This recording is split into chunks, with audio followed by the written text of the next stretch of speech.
Salam, salam à toutes, à tous. Aujourd'hui, on va traiter l'exercice 42, physique. On commence. Donc voilà, encore une fois, le dipôle RL. Et nous avons le cas d'un échelon de tension montant.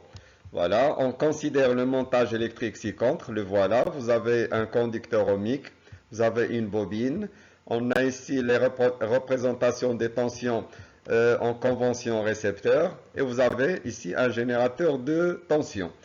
À t égale à 0, on ferme l'interrupteur. Vous avez les données, vous avez la résistance du conducteur ohmique et vous avez la résistance de la bobine. Première question, établir l'équation différentielle vérifiée par le courant. Donc on a déjà fait ça, c'est bien de le refaire encore une fois. Donc on va se baser sur la loi d'additivité des tensions. Donc UL plus UR, voilà, nous avons ici UR plus UL qui vaut la tension du générateur. On remplace chaque tension par son expression.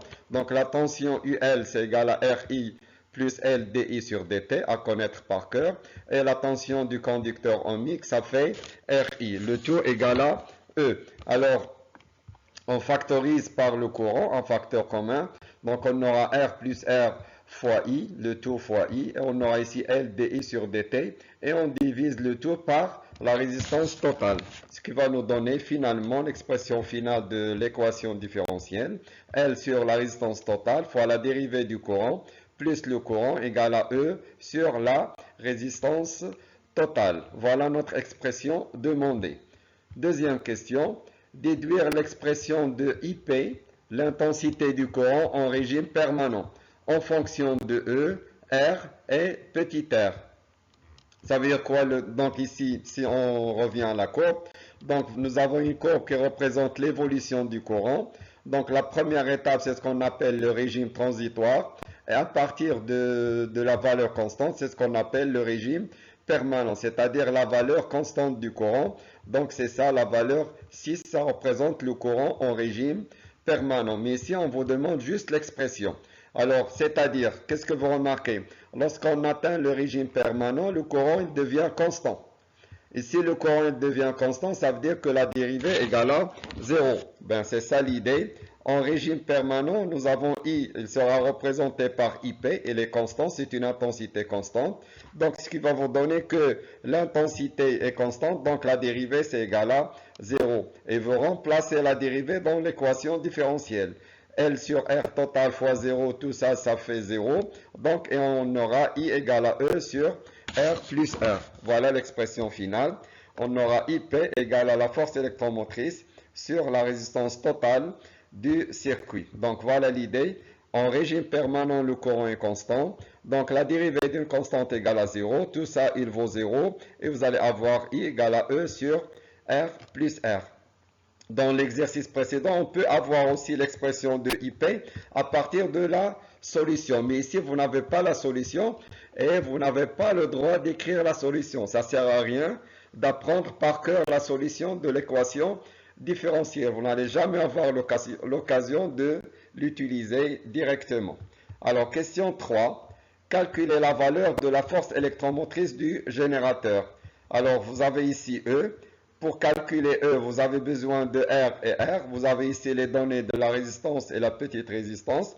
Mais il vous faut le courant en régime permanent. Ce que vous allez prendre de la courbe. Donc, à partir de la courbe, le régime permanent, la valeur du courant, ça fait 6 milliampères. Une nouvelle page.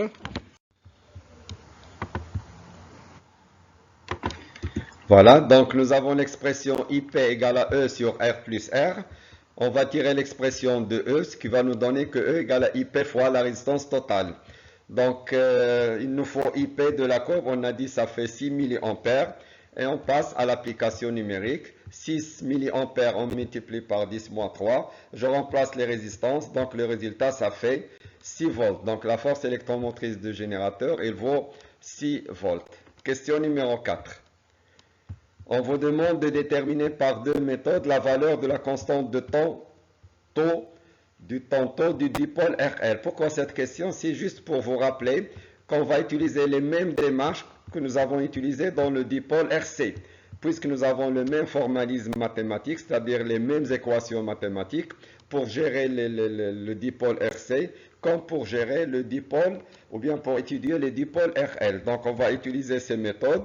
Premièrement, on va considérer le point d'intersection de la tangente AT égale à 0 et l'asymptote du régime permanent. Voilà l'abscisse de ce point. On aura ici 0,1 millisecondes. Donc ça, c'est la première méthode que je vais écrire ici. L'abscisse du point d'intersection de la tangente et l'asymptote au régime permanent. On vient de trouver 0,1 millisecondes.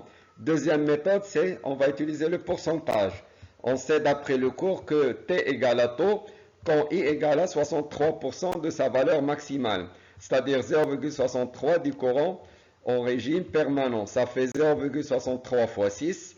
On trouve 3,78. J'ai laissé ça en milliampères. Pourquoi milliampères? Parce que la courbe elle est graduée. L'échelle utilisée c'est en milliampères.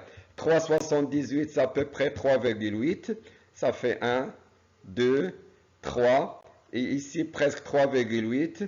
Si je fais la projection, donc j'obtiens le même résultat, 0,1 millisecondes, que je vais écrire ici. Taux égale à 0,1 millisecondes. La troisième méthode, c'est la relation. Donc vous avez deux méthodes graphiques et la méthode théorique par la relation. Question numéro 5. Montrez que l'expression de l'inductance de la bobine s'écrit L égale à E sur UP fois taux.